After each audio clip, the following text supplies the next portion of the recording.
BJP भी आपको अच्छी लग सकती है? मुझे नहीं लगता। अगर मुझे ऐसा होता तो मैं एक ऐसी पार्टी को नहीं चुनता जिसकी सीटें 44 थी, 44 थी। मतलब आप पूरे कन्विक्शन के साथ कह रहे हैं कि आप बीजेपी में कभी नहीं जाएंगे? बिल्कुल 100%। बिल्कुल आपके कैमरे में देख के भी बोलता हूँ, आपके आंखों में आंखें, रात के 11 बजे बात कह रहे हैं। मैं आपके कैमरे की आंखें डाल रहा हूँ। कभी कांग्रेस न छोड़ने की बात कहने वाले गौरव वल्लभ ने थामा भाजपा का दामन। नमस्कार, मैं हूं रचना सिंपल। कभी कांग्रेस न छोड़ने की बात कहने वाले गौरव वल्लभ ने आखिरकार कांग्रेस का हाथ छोड़ ही दिया और थामा भी तो बीजेपी का दामन। वहीं भाजपा, जिसकी कभी वो निंदा करते थे, भाजपा को ऐसी वॉशिंग मशीन बताते थे जिसमें से गुजरकर सभी भ्रष्टाचारी नेता पाक साफ हो जाते हैं। आइए हम आपको गौरव वल्लभ के द्वारा बोले गए दो अलग अलग स्टेटमेंट बताते हैं, जिससे ये साबित तो जरूर हो जाता है कि नेता अपने राजनीतिक फायदे के लिए इधर से उधर जाने के बारे में एक बार भी सोच विचार नहीं करते हैं।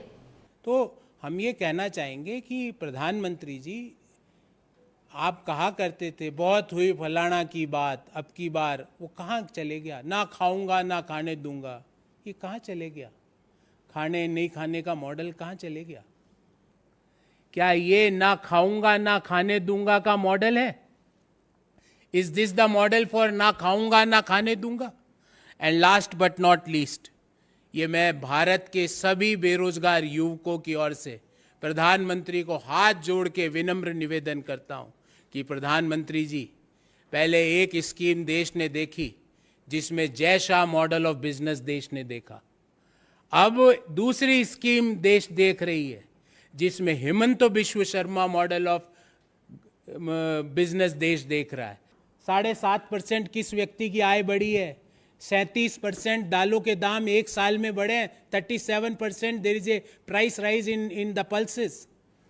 We are interested for these issues.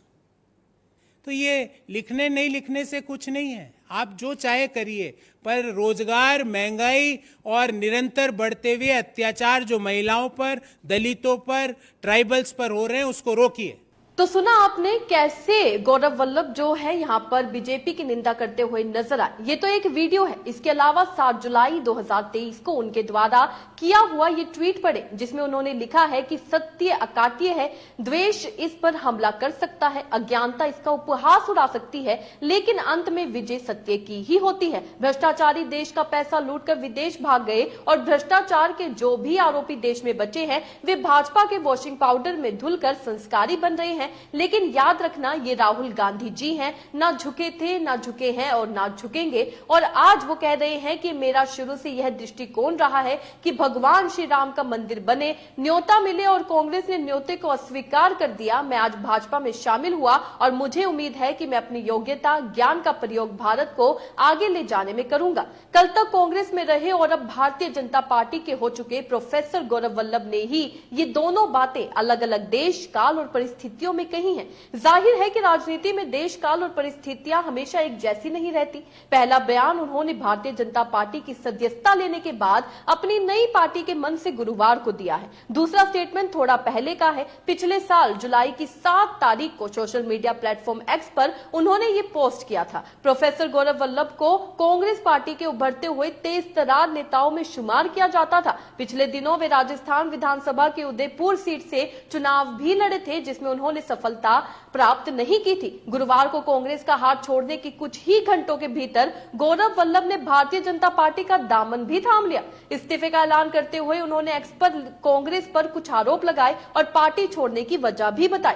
उन्होंने लिखा, कांग्रेस पार्टी आज जिस प्रकार से दिशाहीन होकर आगे बढ़ रही है, उसमें मैं खुद को सहज महसूस नहीं कर पा रहा। मैं ना तो सनातन विरोधी नारे लगा सकता हूं और ना ही सुबह शाम देश के वेल्थ क्रिएटर्स को गाली दे सकता हूं। इसलिए मैं कांग्रेस पार्टी के सभी पदों व प्राथमिक सदस्यता से इस्तीफा दे रहा हूं। उन्होंने पार्टी अध्यक्ष मल्लिकार्जुन खड़गे को दिए गए इस इस्तीफे में लिखा, पार्टी नए भारत की आकांक्षा को बिल्कुल नहीं समझ पा रही। इसमें मेरे जैसा कार्यकर्ता हतोत्साहित महसूस कर रहा है। मैं राम मंदिर पर पार्टी के स्टैंड से शुद्ध हूं। मैं कर्म से हिंदू हूं। मैं सनातन विरोधी नारे नहीं लगा सकता।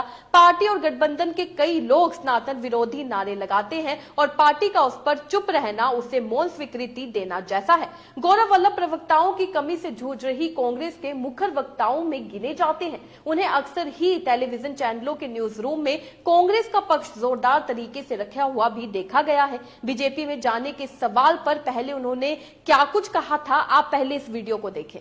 क्या भविष्य में बीजेपी भी आपको अच्छी लग सकती है? मुझे नहीं लगता। अगर मुझे ऐसा होता तो मैं एक ऐसी पार्टी को नहीं चुनता जिसकी सीटें 44 थी, 44 थी। मतलब आप पूरे कन्विक्शन के साथ कह रहे हैं कि आप बीजेपी में कभी नहीं जाएंगे? बिल्कुल 100%। बिल्कुल आपके कैमरे में देख के भी बोलता हूँ, आपके आंखों में आंखें। रात के 11 बजे बात कह रहे हैं। मैं आपके कैमरे की आंखें डाल रहा हूँ, पर आप ये बोलें कि कन्विक्शन, आप सौगंध खाओ, गंगा जल उठाओ, माँ बाप की, पर मैं आपको कह रहा हूँ कि आइडियोलॉजिकली मैं इंटरनली 4 चीज़ें मेरे लिए बहुत महत्वपूर्ण है। Liberal views, intellectually inclined society, freeness in the working, और 4th मैं कहता हूँ इंक्लूसिव। मतलब जिस दिन लगेगा कि वो 4 चीज़ों में आ जाएगी उस दिन सोचेंगे आप? मुझे नहीं लगता, क्योंकि हर व्यक्ति की एक प्रकृति होती है। तो सुना आपने, साल 2019 के झारखंड विधानसभा चुनावों के दौरान बीबीसी हिंदी ने गौरव वल्लभ से बात की थी। इंटरव्यू के दौरान उनसे पूछा, क्या भविष्य में बीजेपी आपको अच्छी लग सकती है? गौरव वल्लभ का जवाब था, मुझे नहीं लगता। अगर ऐसा होता तो मैं एक ऐसी पार्टी को नहीं चुनता जिसकी लोकसभा में सिर्फ 44 सीटें हैं। उनसे ये सवाल फिर दोहराया गया, आप पूरी कन्विक्शन के साथ कह रहे हैं कि बीजेपी में नहीं जाएंगे? उन्होंने कहा, बिल्कुल 100%, बिल्कुल आपके कैमरे में देखकर भी बोलता हूं और आपकी आंखों में आंखें डालकर भी। विचारधारा के स्तर पर मेरे लिए 4 चीजें महत्वपूर्ण हैं। लिबरल विचार, बौद्धिकता की ओर अग्रसर समाज करने की आजादी।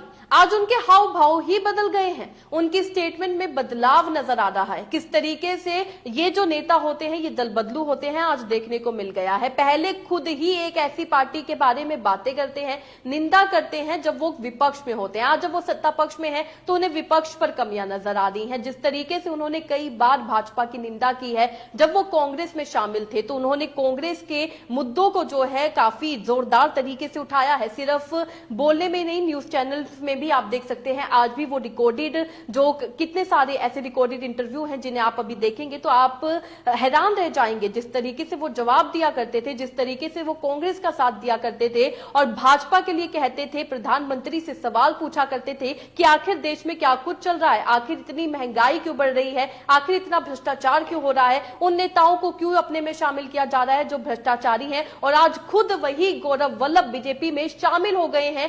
कांग्रेस का दामन उन्होंने छोड़ दिया है और बीजेपी का दामन थाम लिया है। ये वही बीजेपी है जिससे वो कभी सवाल पूछा करते थे। क्या वो आज भी, अब जब वो बीजेपी के हो गए हैं, बीजेपी की पार्टी में शामिल हो गए हैं, तो क्या वो आज भी ये सवाल किया करेंगे? क्या वो आज भी ये सवाल बीजेपी से पूछेंगे कि वो जो भ्रष्टाचारी नेताओं को अपनी पार्टी में शामिल कर रहे हैं वो कितना सही है? आखिर महंगाई क्यों बढ़ रही है, लोगों के बारे में सोचा क्यों नहीं जा रहा है, युवाओं के रोजगार के बारे में क्यों नहीं सोचा जा रहा है? सिर्फ अपने राजनीतिक फायदे के लिए ऐसे नेता एक जगह से दूसरी जगह चले जाते हैं और शायद वो ये भी विचार नहीं करते क्या जनता बेवकूफ है, क्या जनता को ये समझ नहीं आता है कि आप कुछ दिन पहले बीजेपी के बारे में बुरा भला कह रहे थे और आज आप खुद ही उनके टीम में शामिल हो गए हैं। क्या जनता को ये समझ नहीं आएगा? आपको क्या लगता है? अपने राय कमेंट में लिखकर जरूर बताइएगा। इसी तरीके से देश और दुनिया से जुड़ी हर छोटी सी बड़ी अपडेट के लिए FBN यानी फ्रंटलाइन ब्रेकिंग न्यूज के साथ बने रहिएगा। धन्यवाद।